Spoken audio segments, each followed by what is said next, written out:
I think this must be the biggest turnout that we've had for a ceramic show. I just want to say right at the beginning a quick word of thanks. Apart from thanking Yoji for flying over, he came in from Japan about 24 hours ago. But I also want to thank all of my staff.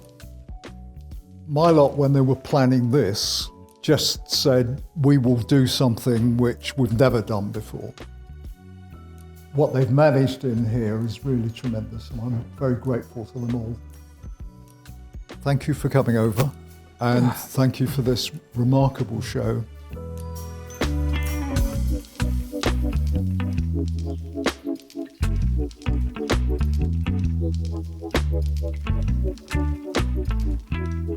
There are a number of firsts in this latest ceramics exhibition here at the Goldmark Gallery.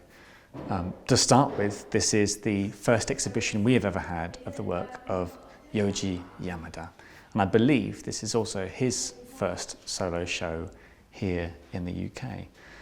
To celebrate this occasion, you'll see that our pottery team has really pushed the boat out with a beautiful display here in the gallery with beautiful new shelves, and the wonderful Riede Ikebana expert has come to beautifully dress these wonderful, wonderful pots.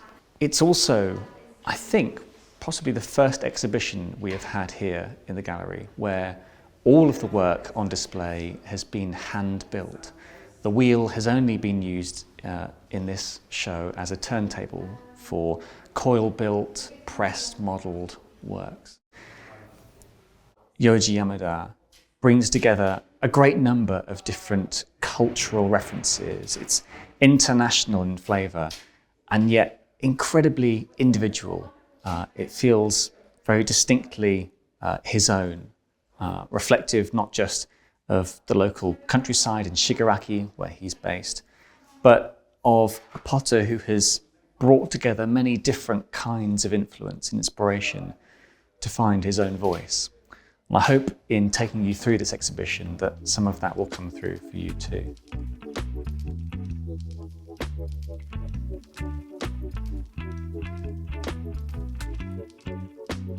Keen-eyed viewers will see from this shelf down here at the start of the display some of the hallmarks of traditional Shigaraki wares.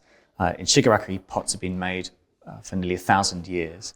We've got a beautiful wide-mouthed kame vase. We have wood-fired pieces where the kind of natural textures, the natural flavour of the clay has been brought out, combined with natural ash from a wood-fired kiln.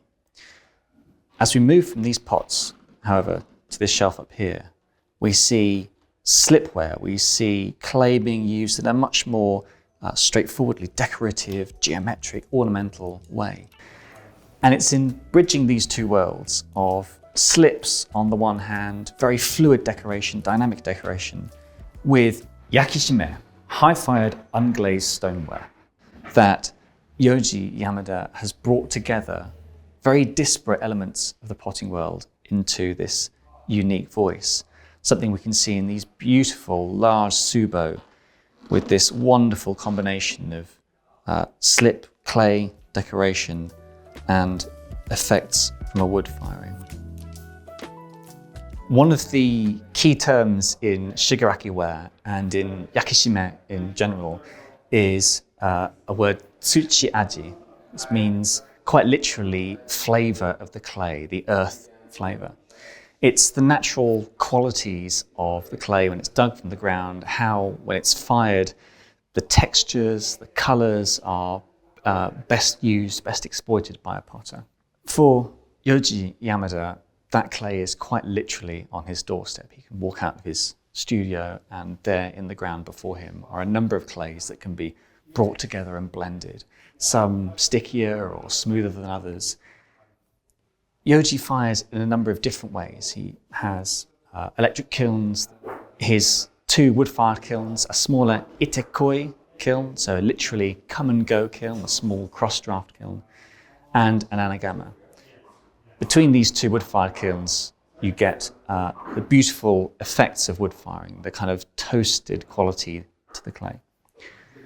On top of that, Yoji also uses things like oils that are baked onto the clay after pots have been made to really get this beautiful kind of patination going through the surface of his pots.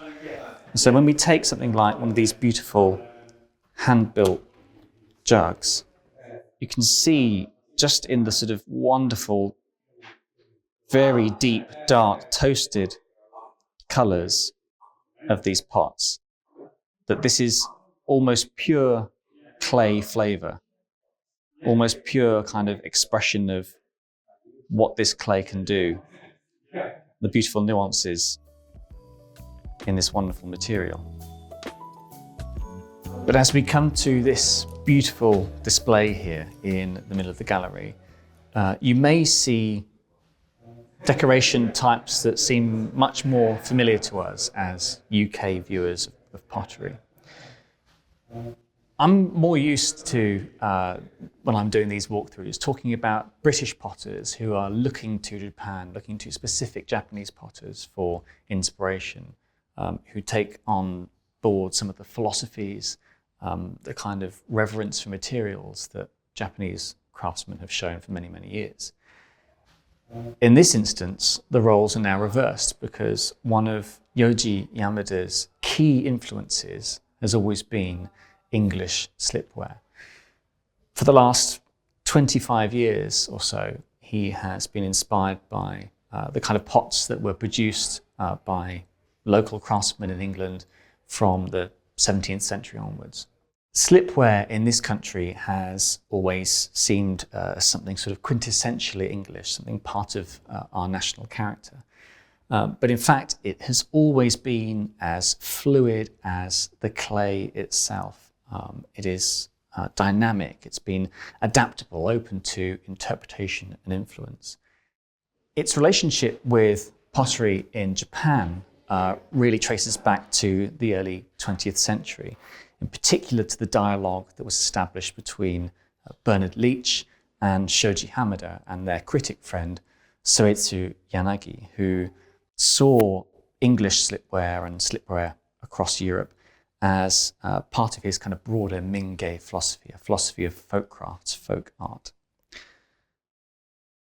In the last 20 or 30 years, in particular, English slipware has had a real kind of surge of interest in Japan in particular. And it was after a major exhibition of pots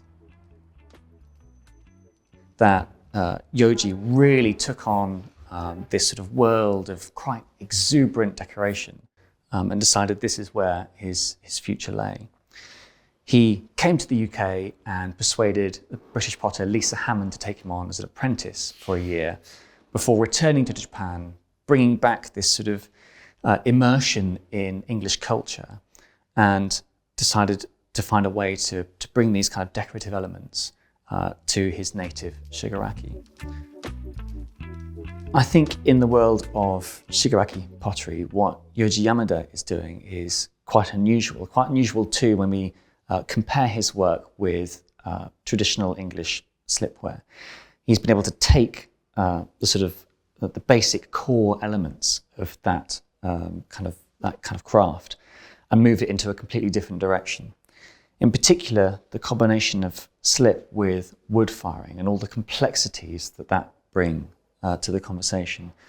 Pots like a beautiful plate like this, where you have the kind of characteristics of the kind of blushing colours, the kind of slightly gritty surface quality that you would expect from wood-fired pots, with some of these very traditional kind of looping patterns of slip. Slipware is an incredibly simple medium on the face of things, but it presents many problems. Because slip is simply clay in suspension in water, it doesn't actually behave as paint might or working with a sort of watercolour brush. The clay particles within that slip always want to settle. So the minute a wet slip is introduced to a drier surface, like a clay pot, it's immediately starting to stiffen and to stop moving around. So the slipware potter, in a way, is always working against time. What I love particularly about Yoji Yamada's work is that he really exploits the fact that when you're working with slips, one slip over the top of the other, you have two liquid surfaces moving in tandem, sort of reacting to one another. They have a kind of gravity of their own. In some cases, that means taking the pot and kind of joggling it is the term that's often used, moving it around so that the slip starts to sort of sway across the surface and creates this beautiful marble pattern. I particularly like with Yoji's work where he is deploying the slip really quite thickly. So you'll get large drips like this, where the colour that's on the top of the pot, ostensibly, this kind of lighter slip colour, ends up turning the kind of basic darker black slip that it's been applied to into this kind of new shape. It's using the kind of negative spaces really beautifully here. You can really especially see that on dishes like these, where the timing of letting the slip drop onto the pot, pour onto the pot, has left these really thick, almost kind of like snake-like patterns, so that you get these beautiful kind of thin negative lines here from the black slip that was below it. Yoji talks about how he'll take many of these plates, which are flat when he applies this decoration, and he's constantly sort of in search of new patterns, in search of new ways of kind of manipulating and finding movement in here. So although some of the patterns will look quite familiar to our kind of English slipware trained eyes, there are kind of really strong, very bold, large geometric forms that remind me of all kinds of different pottery. There's a beautiful, large dish at the back of this show that has this wonderful snaking line. And to me, it's immediately evocative of kind of ancient Minoan pottery, later Greek pottery. He's drawing on this kind of world of pattern and rhythm that you'll find in many, many different cultures. Often this kind of working with slip is compared to a kind of painterly expression, like the pot is a kind of canvas. In the case of Yoji Yamada's work, though, it's slightly more complicated than that. A lot of these decorated surfaces start flat, but then they are moulded, they're sort of shaped as the flatter slab of clay is moved into a new kind of dimensional form. And so you get this kind of secondary distortion, this moment where these trailed lines, this very fluid decoration is sort of squeezed and spread and reshaped around the surface of a pot. And there's a really beautiful little tea bowl here, for example, where these lines now kind of echo the actual curves of this sort of hand-built form. A lot of the shapes that Yoji is taking are kind of redistributing slipware techniques that you might have seen on English pottery to sizes of pots that work within the Japanese world. So there's a kind of real melding of these two worlds together.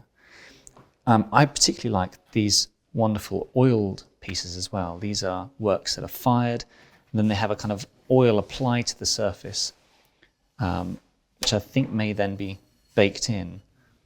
It gives them this wonderful kind of patina.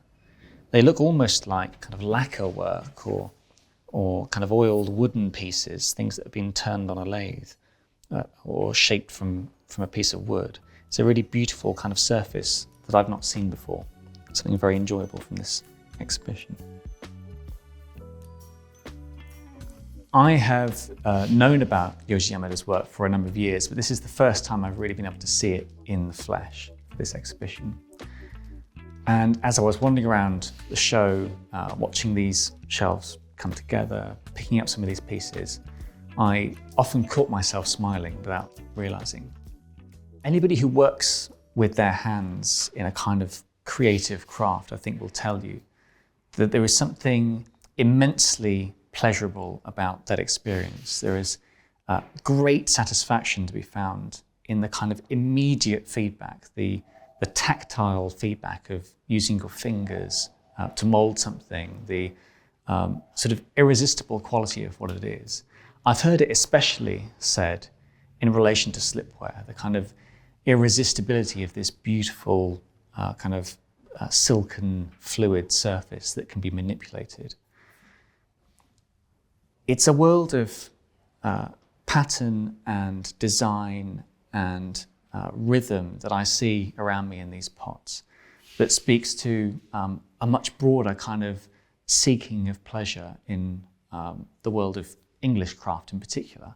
I'm thinking about traditional church carvings, embroidery, woven rugs, clothing. It's pattern that is woven throughout our world. There is kind of deep desire for pattern, for new visual rhythms is something that is so deeply buried within us, I think, and it finds expression in crafts like these. I know that while he's staying here in the UK, Yoji is keen to go and see some of our local Romanesque and medieval churches to seek out those same kind of expressions of pattern and craft. It's in that world of ornamentation, that kind of dance of patterns and decoration, that we are really trying to understand the patterns in the natural world around us. It's a kind of expression of love, I think, for that world. When you combine that with the very profound love of materials that you get in Shigaraki ware, that tsuchiaji, that earth flavour, the kind of natural qualities of the stuff around us, I think you happen on something very special. This exhibition walkthrough will only have given you a small taste of that flavour, a small experience of Yoji Yamada's beautiful work. So do please, if you can, come and see it for yourself. The work will also be available online on our website. For now, though, I leave you with the first solo exhibition in the UK of the work of Yoji Yamada.